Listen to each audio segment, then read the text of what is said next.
అమ్మవారి మహంకాళి అమ్మవారి బోనాల ఉత్సవ సందర్భంగా ఇక్కడ అన్ని ఏర్పాట్లు చేసి ప్రజలకు సౌకర్యవంతంగా దర్శనం చేసుకునే అవకాశం కల్పించిన కమిటీ అందరికీ కూడా, ఇక్కడ వచ్చిన భక్తులందరికీ, గుడిలో ఉన్న పూజారులకు, అధికారులకు, మరి ఇప్పుడే చేసినటువంటి కేంద్ర మంత్రి సోదరులు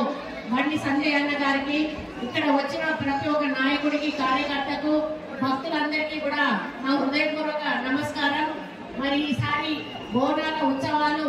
ఒక దేవాదాయ శాఖ మంత్రిగా నేను జరిపించే అవకాశం రావడం చాలా గర్వంగా ఫీల్ అవుతా ఉన్నాను. మరి దశాబ్ది ఉత్సవాల సందర్భంగా ఏ పార్టీ అయితే తెలంగాణ ఇచ్చిందో ఆ పార్టీని అధికారంలో తీసుకొచ్చి రేవంత్ రెడ్డి గారిని ముఖ్యమంత్రిని చేసి ఈ రోజు కాంగ్రెస్ పార్టీ తెలంగాణ ఇచ్చిన పార్టీ ప్రభుత్వం చేతుల మీదుగా అమ్మవార్లు దశాబ్ది ఉత్సవాలు, బోనాల ఉత్సవాలు జరుపుకోవడం, మరి అందులో మేము కూడా భాగస్వామ్యం కావడం చాలా హ్యాపీగా ఉంది. మరి గతంలో చిన్న చిన్న పొరపాట్లు జరిగి ఉండొచ్చు, కానీ ఈసారి మాత్రం ఎక్కడ చిన్న వీసమెత్తు అసౌకర్యం కూడా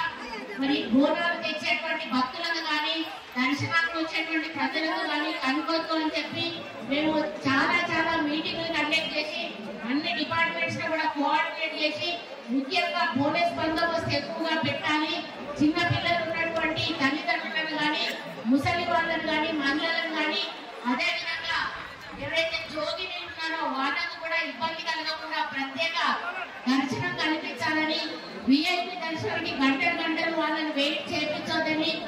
2 నిమిషాల కంటే ఎక్కువగా కూడా విఐపిలు మరి గుళ్ళల్లో ఉండకూడదు, సామాన్య భక్తులకు ఇబ్బంది కలగకూడదు అని చెప్పి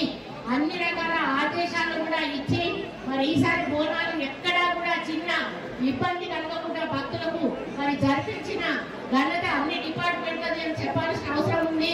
ఎక్కడ ఉన్న కమిటీలు అక్కడ కూడా చాలా బాధ్యతతో అక్కడ సౌకర్యాలను చూసుకోవడమే కాకుండా అక్కడ ఉన్నటువంటి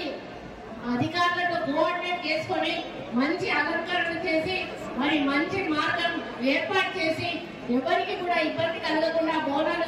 సమర్పించే అవకాశం కల్పించి, మొక్కులు చెల్లించుకునే అవకాశం కల్పించిన అందరికీ కూడా ధన్యవాదాలు. ముఖ్యంగా ఈ బోనాలన్నిటిని మనం సమర్పించి మొక్కులు చెల్లించుకొని మళ్ళీ మనకు ఏం కావాలో అమ్మవారికి చెప్పుకొని మళ్ళీ వచ్చే సంవత్సరం దగ్గరకు వస్తాం తల్లి అని ఆశీర్వాదం తీసుకొని వెళ్తారు. మరి అదేవిధంగా రైతులు మంచి వర్షాలు రావాలని, మంచి పంటలు పండాలని, మనం ప్రజలందరూ కూడా ఆరోగ్యంగా ఉండాలని, మనం తెలంగాణ అభివృద్ధి పథంలో నడవాలని చెప్పి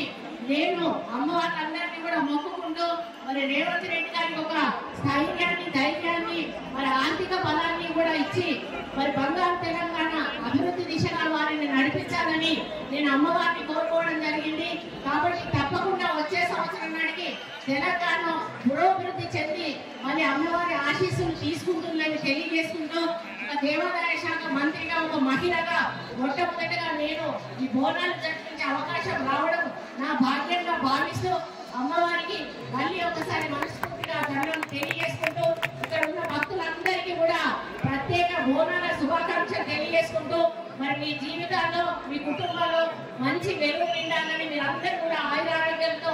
ఐశ్వర్యంతో ఉండాలని చెప్పి కోరుకుంటూ సెలవు తీసుకుంటా ఉన్నాను. జై శ్రీ. థ్యాంక్ యూ అన్న, థ్యాంక్ యూ. ఆలయ కమిటీ చైర్మన్ ఆలయ కమిటీ చైర్మన్ రాజేంద్ర యాదవ్ గారు అతను సన్మానిస్తున్న శాల్వాతో